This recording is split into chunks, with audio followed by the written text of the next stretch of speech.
গতকালই মুখ্যমন্ত্রী মমতা বন্দ্যোপাধ্যায় 4% ডিএ বৃদ্ধির ঘোষণা করেছেন। তারপরেও আন্দোলন অব্যাহত। হাইকোর্টের শর্তাধীন অনুমতিতে অবস্থান। ভোরে নবান্ন চত্বরে ধর্নায় বসতে বাধা পুলিশের। সংগ্রামী যৌথ মঞ্চের সঙ্গে পুলিশের তুমুল বচসা, তুঙ্গে রাজনৈতিক তরজা।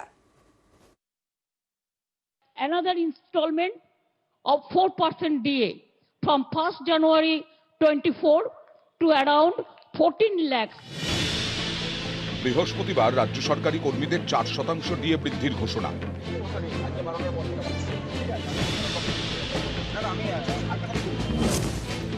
আর শুক্রবার ভোর থেকে ডিএর দাবিতে নবান্নর সামনে শুরু ধর্ণা। জমায়েতে বাধা দিলে রাজ্য সরকারি কর্মচারীদের সংগঠন সংগ্রামী যৌথ মঞ্চের সদস্যদের সঙ্গে শুরু হয় বচসা।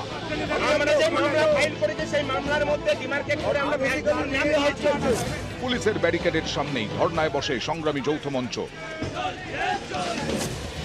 বেলা বাড়তেই ধর্না মঞ্চে ভিড় বাড়ে। রাজ্য প্রশাসনের হেড অফিস নবান্ন, সারাক্ষণ 144 ধারা জারি থাকে, সেখানেই ধর্না।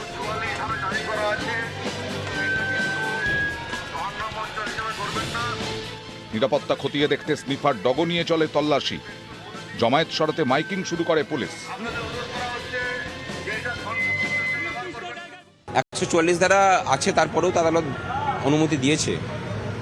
আসলে যারা মাইকিং করছিলেন তারাই ভঙ্গ করছেন।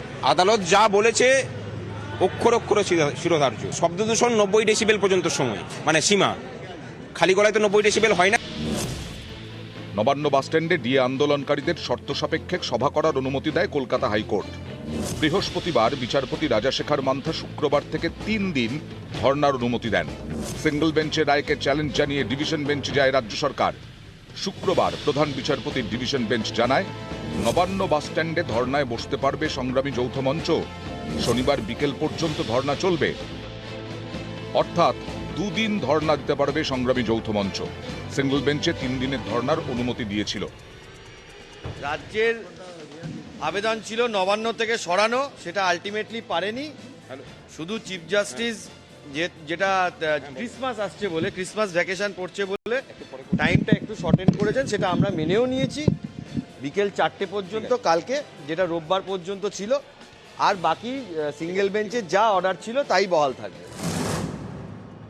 দেখুন, আমার মনে হয় কমিশনারেটের এগেনস্টে এবং নামে নামে পুলিশ অফিসারদের নামে নামে কোর্টের মহামান্য আদালতের অবমাননার মামলা করা উচিত। এগুলো তো পলিটিক্যালি মোটিভেটেড আন্দোলন, এগুলোকে আটকানো যাবে না। ও যারা রাজনৈতিক কারণে আন্দোলন করছেন তারা করুন, আমার কিছু বলার নেই।